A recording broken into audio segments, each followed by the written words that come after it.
কোন দিক থেকে তারা চাবে?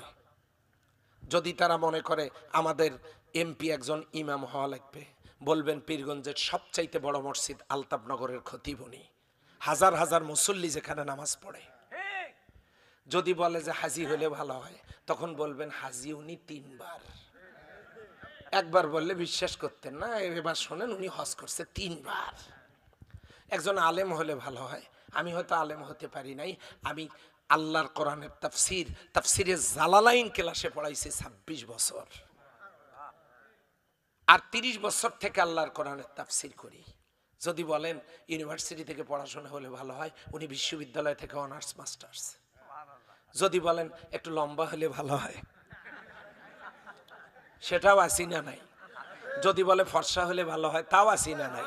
যদি বলে একজন বক্তা হলে ভালো হয়, তাও আসি না নাই। তারপরে